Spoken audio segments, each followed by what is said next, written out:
ในความปลอดภัยสาธารณะต่อจากนี้ไปเป็นรายการพุทธานุภาพดำเนินรายการโดยพระธรรมกิติเมธีผู้ช่วยเจ้าวาดวัดราชาธิวาสวรวิหาร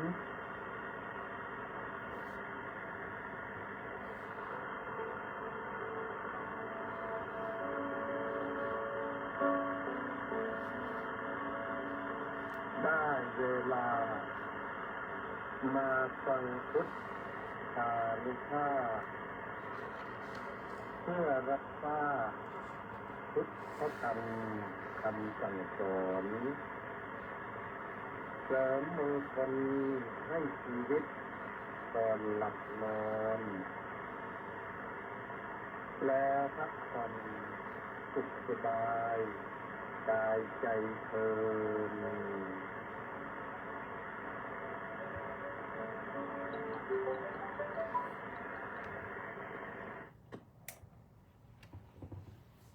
อะระหังสัมมาพุทธังภะคะวันตังอภิวาเทมิสวากขาโตภะคะวะตาธัมโมธัมมังนัมมัสสามิสุปฏิปันโนภะคะวะโตสาวกสังโฆสังฆังนามามิขอถวายความนอบน้อมแด่พระรัตนตรัยขอคารวะพระเถรานุเถระขอเจริญสุขสวัสดีท่านสาธุชนผู้ฟังทุกท่าน ขึ้นสัปดาห์ใหม่ครึ่งเดือนหลังของมีนาคมวันนี้เราก็มาพบกันที่วันจันทร์ที่16มีนาคมพระพุทธศักราช2569แรม13ค่ำเดือน4อีกไม่กี่วันข้ามวันพรุ่งนี้ไปก็ไปที่18ก็ถึงวันพระแรม15ค่ำจะสิ้นเดือน4ก็มาพบกับทุกท่านเหมือนเดิมแหละ ทางสถานีวิทยุกองพลที่1รักษาพระองค์วิทยุเสียงธรรมจากชาวพุทธวิทยุพระพุทธศาสนาและสังคมทางวัดศรีทวีนครศรีธรรมราชวัดสามชุกจังหวัดสุพรรณบุรีวัดหนองกายจังหวัดเชียงใหม่ที่แน่ๆก็ไม่จำกัดเขตไม่จำกัดจังหวัดก็คือ Facebook ไลฟ์ที่ไปได้ไม่รู้จักไม่จำกัดเขตไม่จำกัดจังหวัดไม่จำกัดประเทศในโลกนี้ดูได้ก็อนุโมทนาสาธุการกับทุกท่านที่ติดตามสดับรับชมตอนนี้ก็สมศรีเข้ามาแล้วสุขุมบงเข้ามาแล้วแล้วก็มีใครอีกรังสรรค์ทองสร้อยเข้ามาแล้วสุขุมบงนี่มาเร็ววันนี้มาจากเวอร์จิเนียนนมาไกลถึงเร็วก็อนุโมทนาสาธุครับท่านพระมหาสุขุม ก็ ฟังกันเป็นประจำแม่ชีสมใจก็มาแล้วนะ ท่านสาธุชนทั้งหลายวันช่วงนี้ก็ร้อนนะกรุงเทพเราค่อนข้างจะร้อนแต่ไปที่อื่นเนี่ยบางทีก็ไม่ร้อนนะโอ้นี่บุญเหลือบุญใจมโนกราบนมัสการขอรับสาธุสาธุสาธุโอ้ยไม่เจอหน้ากันนานแล้วเนาะท่านด็อกเตอร์อยู่ไหนแล้วรู้สึกอยู่มหาวิทยาลัยนเรศวรใช่ไหม ยังยังทำงานอยู่หรือเปล่าไม่รู้นะแปะนันทิการก็มาแล้วองค์เฉลิมพงษ์กำแพงแก้วมาแล้วนี่ใครอะตะกี้พงศกรเยี่ยมรำมาแล้วนะวันนี้แสงจันทร์ก็มาจากเชียงใหม่แล้วอนุโมทนาสาธุทุกท่านนะวันนี้ตั้งใจว่าอนุโมทนาก่อนอนุโมทนากับเฉลิมนี่เฉลิมจิตรามาสนะและ FC อีก668คนวันนี้ออนไลน์เข้ามาพร้อมกับเปิดรายการอนุโมทนาสาธุสาธุติดตามชมกันไปชมแล้วก็แชร์ด้วยนะแชร์ไปเยอะๆนะแชร์นี่ดีทำให้บุญกว้างไกลบุญยิ่งใหญ่บุญมากมายบุญไม่จบไม่สิ้นนะอยู่ที่เราช่วยกันบุญแชร์ไปเท่าไหร่ก็บุญขยายไปมากเท่านั้นฟังมากก็ได้บุญกันมากนะแชร์แล้วก็มีอีกอย่างหนึ่งก็ให้กดไลค์ไลค์นั่นแปลว่าชอบนะแชร์นั่นแปลว่าแบ่งปันก็วันนี้ก็ตั้งใจว่าจะพูดถึงเรื่องคิดใหม่ลงมือทำใหม่นะคิดใหม่ลงมือทำใหม่คืออะไรนะเราต้องคิดใหม่นะเอากันว่าอย่างครั้งพุทธกาลเนี่ยพระพุทธเจ้าคิดใหม่สมัยพุทธกาลนั้นมีศาสดาเยอะนะประกาศตนว่าบรรลุธรรมนั่นบรรลุธรรมนี่ประกาศตนว่าเป็นพระพุทธเจ้าและก็มีมันได้ทำนั่นได้ทำนี่ก็มีไอ้ที่เขาได้จริงๆนิดหน่อยครึ่งกลางๆนั้นก็มีเช่นได้สมาธิได้อภิญญาจิตแต่เขาไม่ได้เรื่องการบรรลุธรรมที่ให้เป็นพระพุทธเจ้านะมันยังไม่ได้อภิญญาจิตก็คือมโนมยิทธิอิทธิวิธีทิปัสโสเตเจโตปริยญาณจุตูปปาตญาณก็ได้ตรงนั้นนะมีมโนมยิทธินี่มีฤทธิ์ทางใจ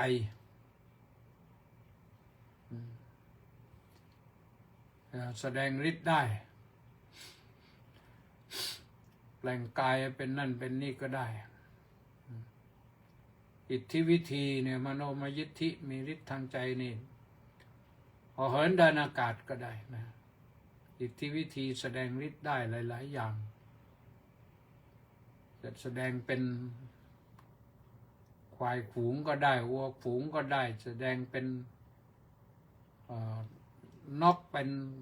เป็ดเป็นอะไรดำน้ำก็ได้ผุดขึ้นก็ได้บินไปในอากาศก็ได้อยู่ดำดินก็ได้ก็จับฝังดินก็ได้ฤาษีทำได้เยอะนะพวกนี้นะแม้แต่เดี๋ยวนี้เขาขุดหลุมฝังลงไป2 เมตร 3 เมตรเนี่ยแล้วเอาดินกลบแล้วเอารถแทรกเตอร์ไปวิ่งบนเลยปล่อยไว้อีกสัก5 นาที10 นาทีก็เอาแทรกเตอร์นั่นแหละไปขุดปรากฏว่าฤาษีนี้เขาก็อยู่ได้เฉยนะก็อยู่ในฌานเขาในอภิญญาจิตของเขาทำได้นะ เคยมีพิสูจน์ให้ดูนะทิพโสตก็หูทิพนะฟังโน้นฟังนี่ก็ได้ฟังเสียงใกล้ก็ได้เสียงไกลก็ได้บางทีก็ฟังเสียงสัตว์สนทนากันก็รู้เรื่องนะรู้ภาษาสัตว์นะเจโตปริยญาณรู้จักกำหนดใจคนอื่นได้เขาสนทนากันหรือเขาเดินเข้ามาหาเรานี่รู้ใจว่าเขามาเพื่ออะไรเขากำลังคิดอะไรมาร้ายหรือมาดีแต่พอรู้ใจก่อนก็ทักทายคำเดียวนะถ้ามาร้ายก็หยุดกลายเป็นดีไปแล้วนะ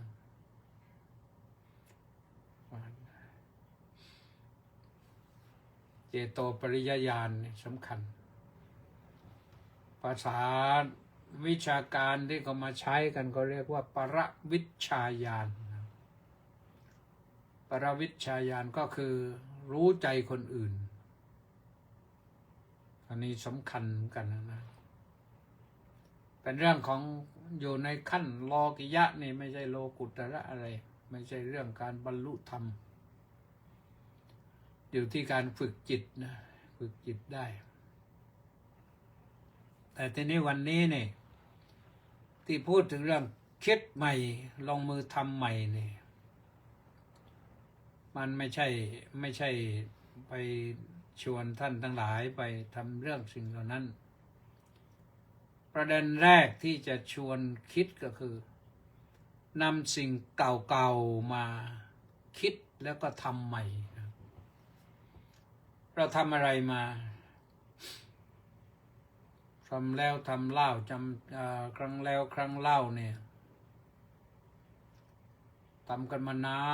นได้แค่นั้นแล้วมันดีนะแต่คนที่เขาคิดได้คิดออกเนี่ยไม่ต้องอะไรมากนะการออกแบบตัดเสื้อผ้านี่เครื่องนุ่งเครื่องสวมใส่เนี่ยทั้งที่มันมาเกาะแขนก็สองแขนนะขาก็สองขานั่นแหละแล้วก็คอก็คอเดียวตัวก็ตัวเดียวนั่นแหละแต่คิดออกแบบให้เสื้อผ้ามันเป็นอย่างนั้นเป็นอย่างนี้นะทรงนั้นทรงนี้ก็เรียกชื่อทรงก็ไปเรียกตั้งชื่อหน่อยเป็นเรื่องสมมุติให้ชื่อนั้นสมมุติให้ชื่อนี้นะนี่ทำไปทำมาจนว่าเกิดคนที่เขา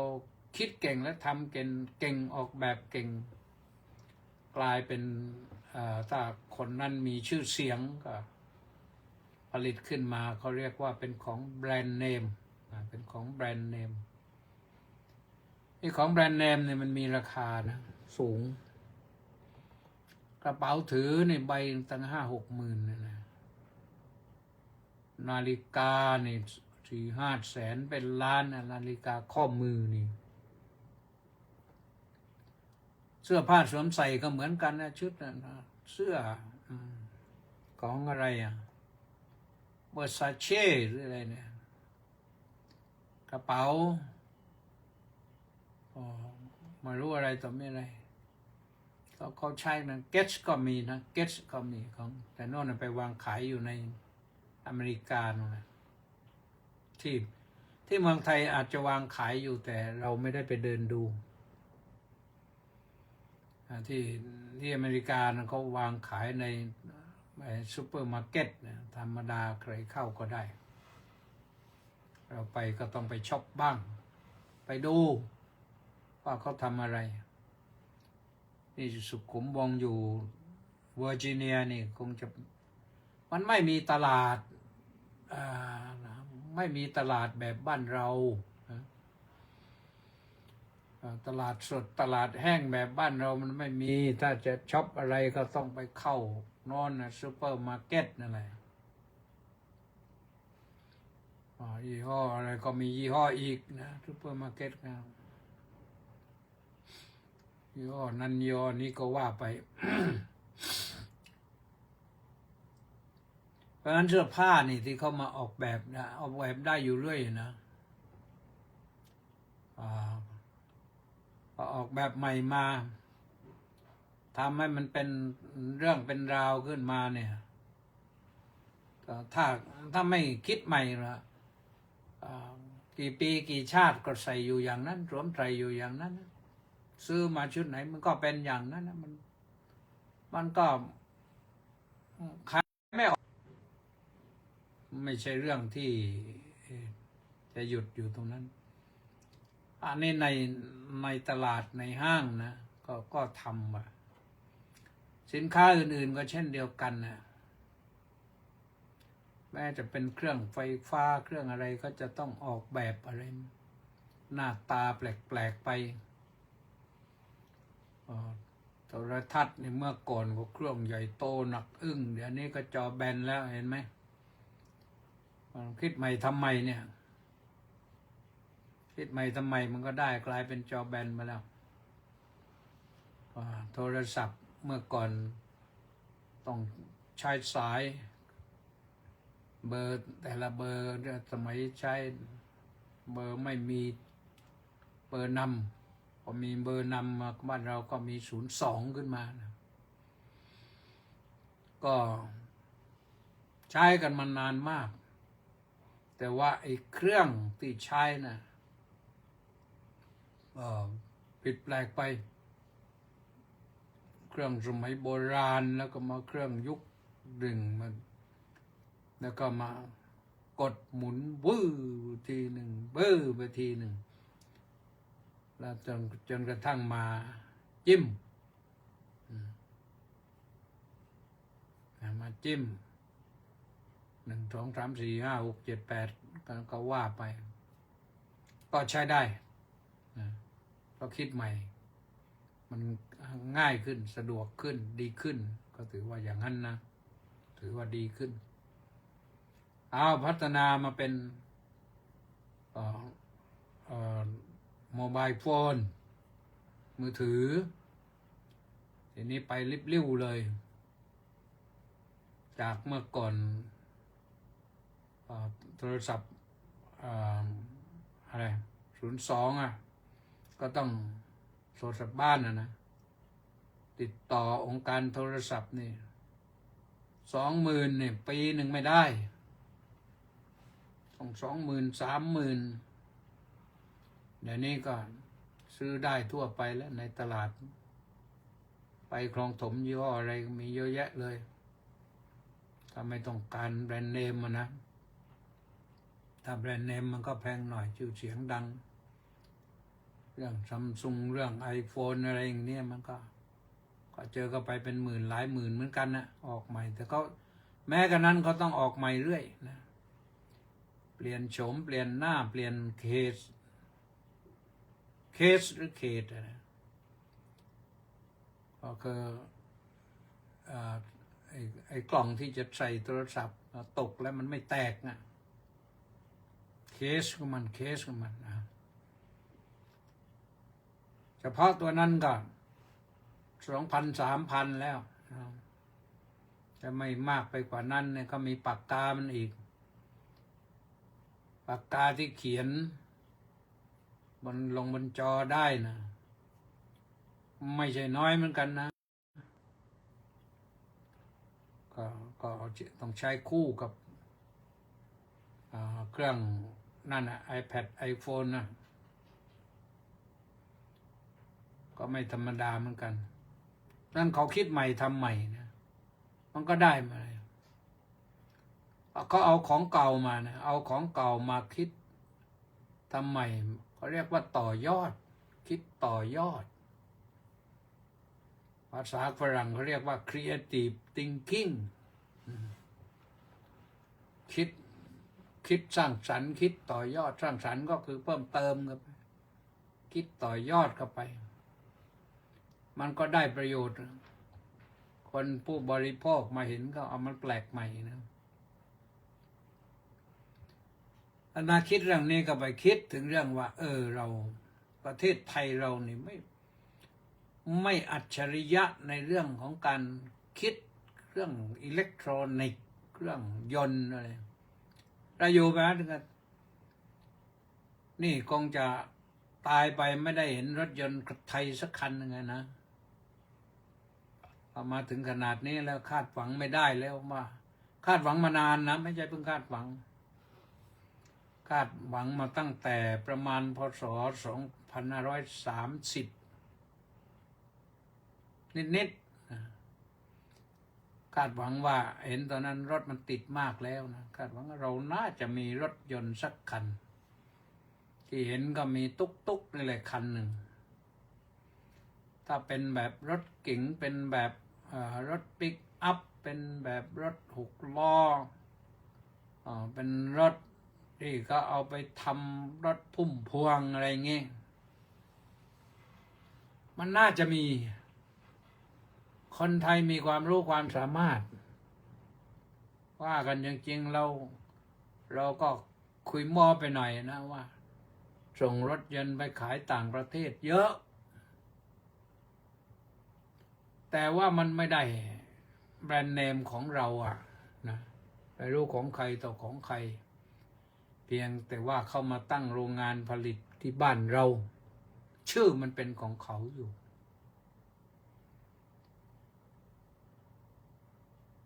นึกไปนึกมาว่าเมื่อไหร่เราจะเห็นมีอยู่ครั้งหนึ่งปีพศ2534นะไปมาเลเซียไปต่างประเทศครั้งแรกมาเลเซียนี่ปรากฏว่าไปเห็นรถของมาเลเซียเขาที่เขาผลิตเองก็ชื่อโปรตอนซาก้าเป็นชื่อที่ภาษามาเลเซียแท้นะโปรตอนซาก้าปรากฏว่ามันก็ไม่ได้สวยหรูวิเศษวิโสอะไรก็เคยมาวางขายในบ้านเรานะเดี๋ยวนี้ยังขายอยู่หรือเปล่าไม่รู้เคยเห็นจอดอยู่แถวหน้าประตูสวนสุนันทานี่ราชภัฏสวนสุนันทานี่สักคันแต่ว่าหายไปแล้วเชื่อว่าเราทำได้แต่ว่ามันจะเกิดขึ้นได้มันต้องได้รับการสนับสนุนไอ้ที่ทำไปไม่ได้นี่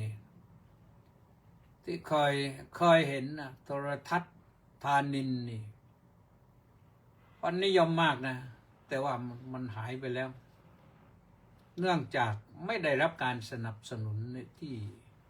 จากภาครัฐนะจากภาครัฐก็แล้วกันผลสุดท้ายเดี๋ยวนี้ยังเหลือวิทยุอยู่นะวิทยุก็ยังรับคลื่นวิทยุที่เขาส่งมาดีนะดีกว่าหลายๆยี่ห้ออันนี้ที่ใช้อยู่ด้วยนะใช้อยู่วิทยุนี่วิทยุทรานซิสเตอร์วิทยุ AM FM นี่อยู่ที่วัดนี่ต้องใช้เครื่องนี้เครื่องอื่นมันรับคลื่นวิทยุไม่ค่อยได้เครื่องใหญ่มาตรฐานโยมซื้อถวายไว้ก็ฟังได้บ้างไม่ได้บ้างอย่างฟังคลื่นอสมทเนี่ยที่วัดนี่ฟังไม่ได้เลยคลื่นอื่นอย่างฟังคลื่นของกองพัน 1รักษาพระองค์นี่ AM 1350นี่ก็ที่วัดนี่ฟังไม่ก็ได้ยินนะเสียงมันเหมือนกับจรวดนำวิถีผ่านมาแถวนี้นะมันดังอยู่นั่นแหละ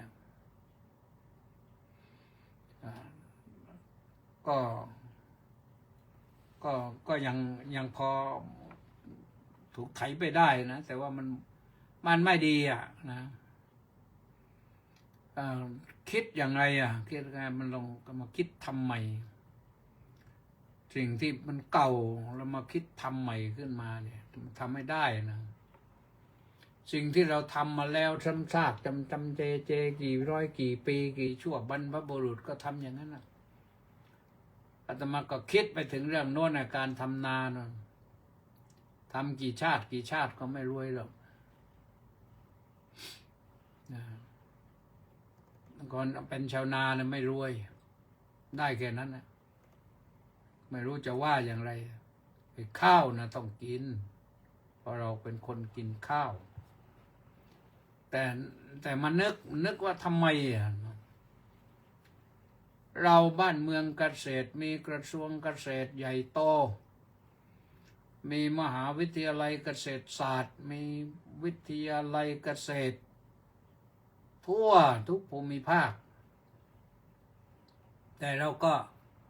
ไปจบลงที่ข้าวสารนะนี่มันไม่มีความคิดต่อยอดเลยนะคนไทยเนี่ยไม่มีความคิดต่อยอดเลยเอาข้าวสารนั้นมาทำอะไรทำเป็นอาหารกึ่งสำเร็จรูปไปหมดหรือว่าอาหารที่มันอาจจะสดแต่ว่ามันถนอมอาหารได้อยู่ได้4 วัน5 วัน10 วันอะไรทำนองเนี้ยมันเข้ามันก็จะได้ราคาขึ้นแน่นะถ้าทำอย่างนั้นส่งไปขายต่างประเทศได้ถ้าทำได้อย่างนั้นนะตรงไปขายต่างประเทศเนี่ยมันต้องศึกษาหน่อยแล้วแต่ว่านะว่าเราส่งไปขายสมมติว่าไปขายที่บ้านใกล้เรือนเคียงเนี่ยประเทศไหนก็แล้วแต่ก็ต้องศึกษาดูนิดหนึ่งว่าคนที่นั้นเขาชอบข้าวรสชาติอะไรจะทำอย่างไรจริงๆแล้วก็หลายๆประเทศก็ชอบอาหารที่เขาทำไปแล้วนะมันก็อนุโมทนาสาธุที่ทำไปแล้วเนี่ยเคยไปที่เนปาลนี่ก็ปรากฏว่ามาม่าไทยนี่เขานิยมชอบมากในปาลเนี่ยรู้สึกว่าตอนหลังเขาจะมีไปตั้งโรงงานที่ในปาลนะถ้างั้นก็ได้ขยายไปขอย้ายติดอยู่แค่เพียงข้าวสารนี่ต่อไปแปรรูปยังไงอาจจะหุงแล้วก็ทำยังไงหุงแล้วก็ทำให้มันแห้งแล้วก็เอาไปใส่พอเอาไปใส่น้ำปั๊บหรือไปเข้าเตาอบปั๊บเดี๋ยวมันก็ฟูขึ้นกินได้เลยอย่างเนี้ยกับข้าวจะเป็นอะไรก็ว่าไปแต่ก็ทำอย่างนั้นได้มีได้เลยอย่างเนี้ยก็เอาเดี๋ยวนี้ไมโครเวฟมันก็ช่วยมันช่วยเยอะนะก็กินได้เลยนะอันนี้คิดพอไปหรือเปล่าโยมก็ลองดูนะโยมลองคิดดูไม่ใช่อาตมาไม่ใช่คิดเฉพาะข้าวนะเวลาข้าวสารขายไม่ออกนี่เดี๋ยวนี้ต้องคิดใหม่ทำใหม่ผลไม้นี่ลำไยนี่เดี๋ยวนี้ก็อบแห้งได้แต่อบแห้งแล้วนอกจากอบแห้งทำยังไงทำเป็นลำไยอะไรเป็นลำไยในน้ำเชื่อมในกระป๋องก็ทำแล้วก็ส่งขายต่างประเทศได้แปลกใหม่ตั้งยังไงนอกจากลำไยในน้ำเชื่อมแล้วก็ทำอื่นอีกเมื่อทำอย่างนั้นได้มันก็ทำอย่างอื่นได้เงาะก็เช่นเดียวกันแหละทำเป็นอะไรเป็นเงาะแก้วเงาะเคลือบน้ำตาลอะไรใช่ไหมเป็นน้ำตาลขาวๆแบบที่เขาทำลูกกวาดนะมันทำได้ไหมล่ะข้างไส้มันเป็นเงาะข้างนอกมันเป็นน้ำตาลหวานกับหวานบวกกันไม่กี่คำก็ได้ให้มันรักษารสของเงาะให้มันได้มังคุดอย่างเนี้ยก็ทำให้มันเป็นผลิตภัณฑ์ทำให้เกิดอะไรเกิดการต่อยอด รวมไปถึงการใส่กล่องทำแพ็กเกจทำกล่องให้เรียบร้อย มันนอนไปได้ขยายกิจการอีก ไม่ใช่ว่าพอขายไม่ออกแล้วเอามาเทกลางถนนอย่างเนี้ยเขาไม่รู้จะเอาไปขายไหนก็น่าเห็นใจชาวสวนนะคนชาวสวนเงาะชาวสวนมังคุดชาวสวนลำไยชาวสวนขนุนชาวนี่ตอนนี้หนักมากก็คือชาวสวนมะพร้าวอีกมะพร้าวน้ำหอมหลายจังหวัดในเขตภาคกลางนี่ตั้งแต่ราชบุรีมาสมุทรสงครามสมุทรสาครไปถึงเพชรบุรีหรือเปล่าไม่รู้นะปลูกมะพร้าวหอมกันเยอะวันหนึ่งเป็นล้าน2 ล้านลูกมันออกมาแต่โดนเขากดขี่ลือชื่อมะพร้าวน้ำหอมลูกละ2 บาทอย่างเนี้ยจนในที่สุดก็เดือดร้อนไปถึงท่านรัฐมนตรีพาณิชย์สุภจีสุธรรมพันธ์เนี่ยท่านพูดน่าฟังนะแต่จะทำได้ไม่ได้ไม่รู้ท่านบอกว่าพอเขาบอกว่าเขาจะงดรับซื้อ2 วันอย่างนี้ท่านบอกว่าไม่ต้อง2 วันงดไปเลยนะเดี๋ยวเราจะทำล่องกลางน่าชื่นชมนะท่านกล้าหาญพูดแล้วก็เชื่อว่าท่านทำได้นะทีนี้พอเอามาอย่างนั้นมันต้องแปรรูปโรงงานมะพร้าวน้ำหอมเนี่ยน้ำมะพร้าวน้ำหอมเนี่ยต้องเพิ่มปริมาณในการผลิตในการอัดกระป๋องส่งไว้ทั่วประเทศไทยทั่วโลกการตลาดก็ต้องว่ากันไปเนื้อมันก็ต้องเอามาทำไม่ใช่ทิ้งทุกชิ้นส่วนเนี่ยมันเนื้อมาทำมะพร้าวแก้วก็ได้ทำมะพร้าวเชื่อมก็ได้ทำมะพร้าวอะไรนะให้มันทำให้มันเนื้อนิ่มขึ้นมาแล้วก็หรือว่าให้มันมะพร้าวกรอบมะพร้าวแห้งอะไรนั่นเพราะมันก็ขายได้อีกกันแหละนักเกษตรช่วยกันคิดก็แล้วกันนะนักเกษตรช่วยกันคิดกระทรวงเกษตรเราก็ใหญ่โตมหาวิทยาลัยเกษตรก็ใหญ่โตเกษตรศาสตร์ก็ช่วยกันคิดนะเกษตรอุตสาหกรรมทำยังไงก็ว่ากันไปนะก็มันต้องเอาปัญญาออกมาใช้บ้างนางกุณฑลแกสีก่อนที่จะมาเป็นภิกษุณีเนี่ยแกพูดไว้คำหนึ่งน่าฟังว่าปัญญานาเมสานะปัจจนัตถายกตาอัตโควิจารณัตถายะหมายความว่าไงหมายความว่าปัญญาไม่ใช่เขาสร้างไว้เพื่อแกงกินต้มกินที่แท้แล้วท่านให้ไว้มีไว้เพื่อการแก้ปัญหาเพื่อพิจารณาแก้ปัญหาอัตโควิจารณัตถายกตาอยู่ในคาถาธรรมบทนะแต่ว่าคำนี้เป็นคำของกุณฑลเกษีกุณฑลเกษีนี่แกเป็นลูกสาวของเศรษฐีแต่ด้วยเวรกรรมอะไรไม่รู้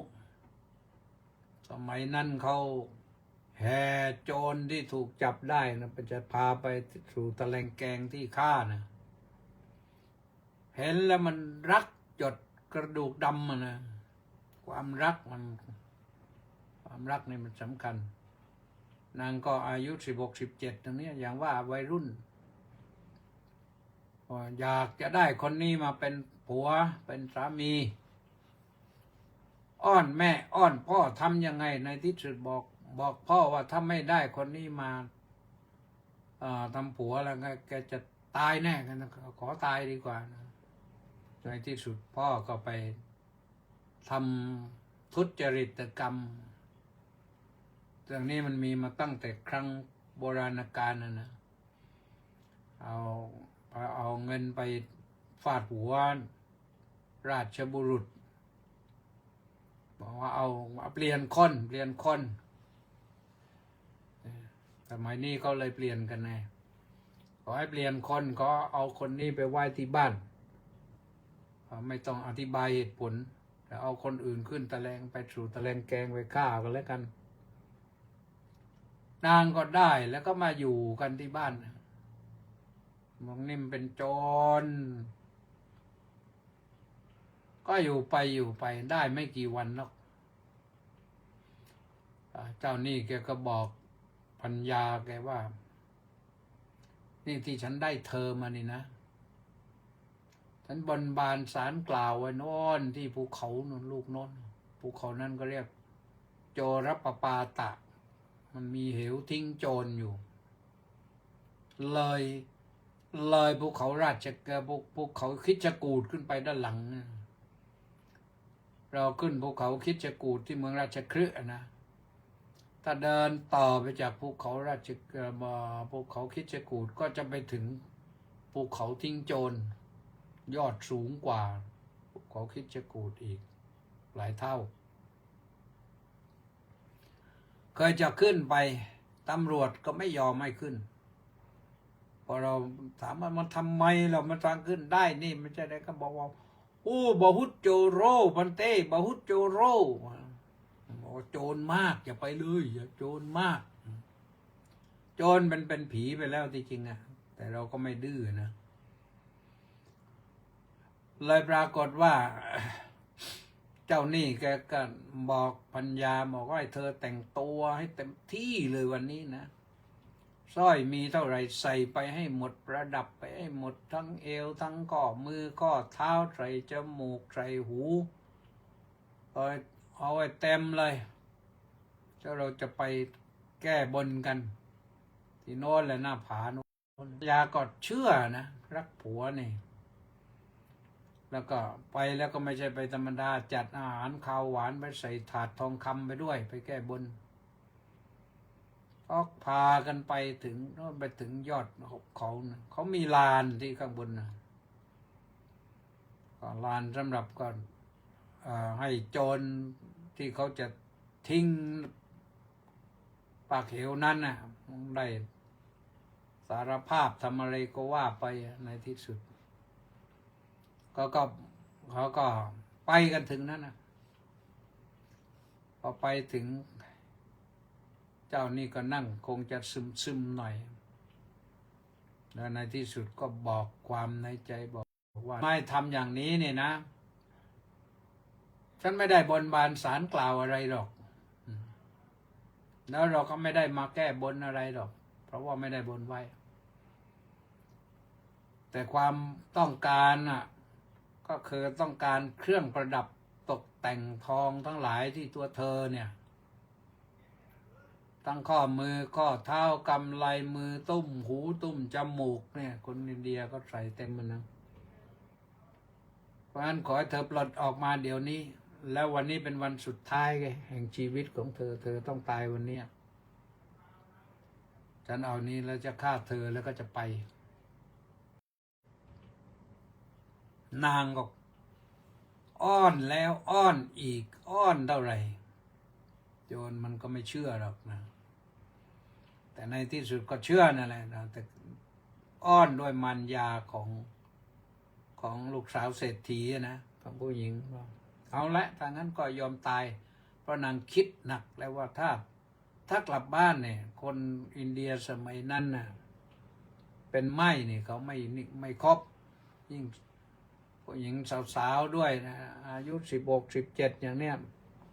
เป็นไม้นี่ก็ไม่ครบแล้วพ่อก็จะด่าเอาเพราะว่ามันคล้ายๆบังคับพ่อให้ไปไถ่โจรมาแม่ก็จะไม่ยอมในที่สุดก็ นางก็คิดเราจะกลับบ้านมันก็ไม่ได้จะไปไหนอ่ะยอมตายมันก็ไม่ยอมต้องไม่ยอมเขาคิดจะฆ่าเราได้เราก็ต้องคิดฆ่าเขาเสียด้วยนะคิดอย่างนั้นนะในที่สุดนางก็ได้งั้นนางก็ตกลงอย่างนั้นแล้วก็ยืนอยู่ตีไปด้วยหรือเปล่าไม่รู้ก็ปรากฏว่าสามีก็เผลอสติลืมตัวเพราะนางรำฟ้อนแล้วก็กอดแล้วก็จูบฟ้อนแล้วก็รำแล้วก็กอดแล้วก็จูบเผลอแป๊บเดียวก็ผลักตึ้มเดียวลงหน้าผาโจรก็ตายนี่โจรก็ตายเนี่ยกลับบ้านก็ไม่ได้ไปไหนก็ไม่ได้ในที่สุดก็ทิ้งสมบัติหมดเลยแล้วก็ไปเดินหน้าไปบวชในสำนักปริพาชกบวชไปแล้วก็เก่งมากนะแต่ว่าตอนที่ก่อนจะเก่งมากตอนนั้นนะแสดงความปราดเปรียวเฉลียวฉลาดนะนางบอกให้ฟังนะว่านึกในใจว่าโอ้ปัญญาไม่ใช่เขามีไว้เพื่อแกงกินนี่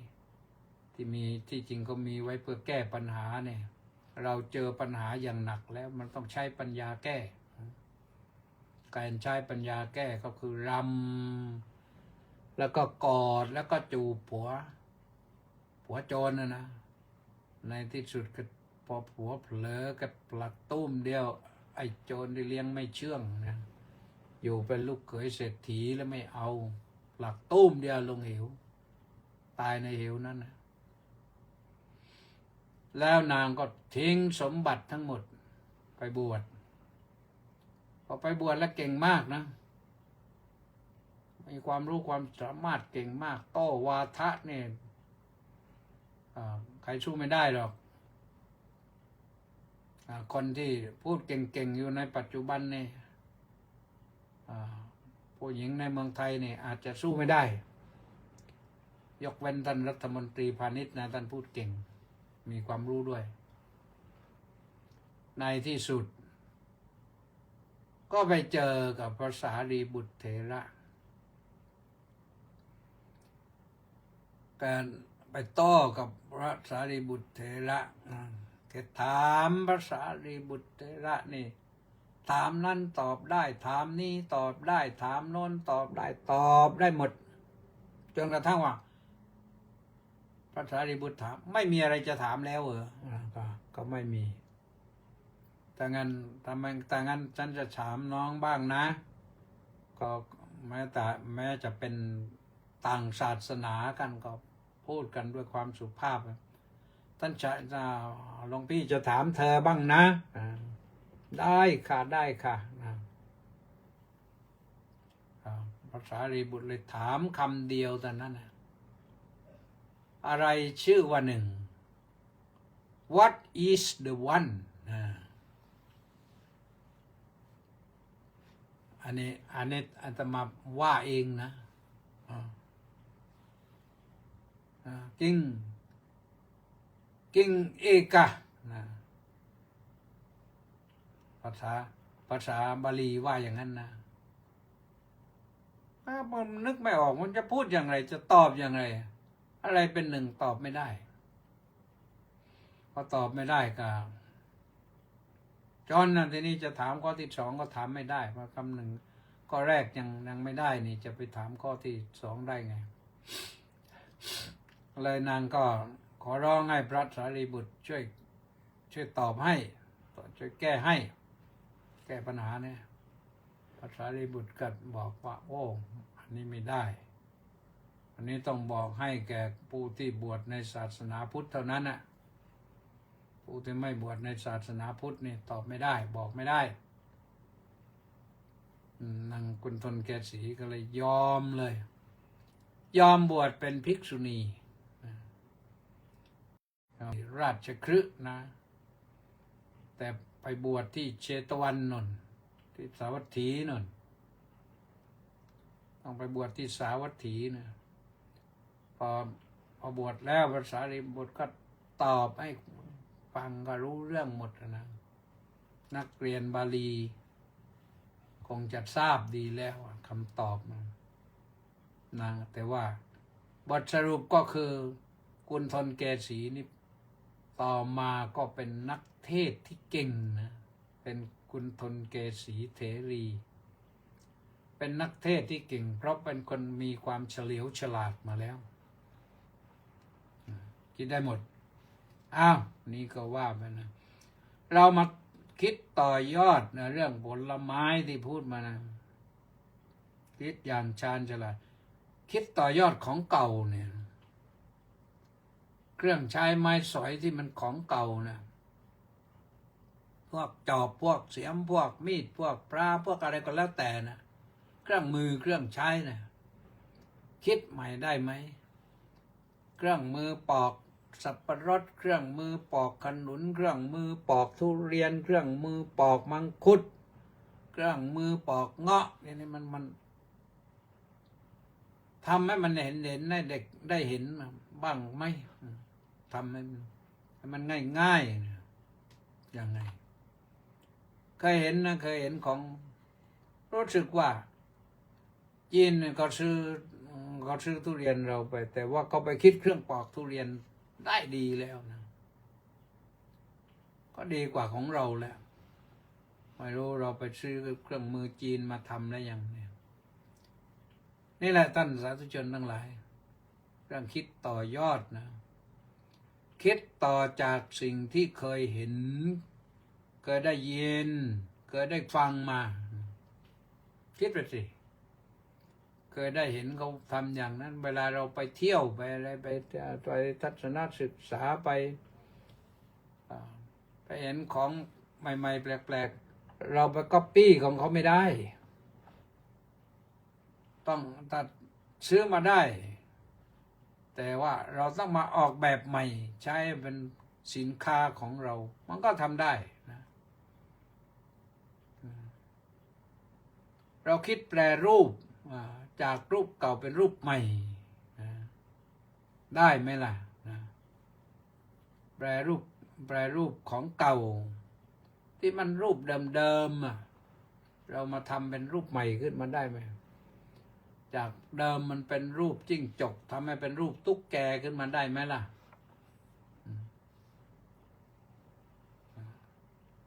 ถ้าทำได้อย่างนั้นแสดงว่าเรามีความคิดถ้าไม่ทำไม่ได้อย่างนั้นก็เราไม่มีนวัตกรรมอะไรเราผลิตคนเราผลิตนักอะไรต่างๆเนี่ยมันมากมายเนี่ยนักศึกษาบัณฑิตทั้งหลายเนี่ยทำได้ไหมคิดแปรรูปพืชผักผลไม้ทุกอย่างบางคนจะแปรรูปได้แปรรูปแล้วมันถนอมอาหารเซฟอาหารได้นานๆเราก็กินได้คนอื่นก็กินดีต้องศึกษารสชาติของคนอื่นด้วยถ้าจะไปขายคนอื่นนะมันก็ทำได้นั่นแหละเพราะคนอื่นทำมาขายบ้านเราได้มันเขาก็ศึกษาเราแล้วแหละว่าเราท่านมาเคยบอกว่าแม้แต่เมล็ดในเงาะนี่นะที่จริงถ้าทำแบบอะไรแบบอัลมอนด์เนี่ยก็มีเกลือ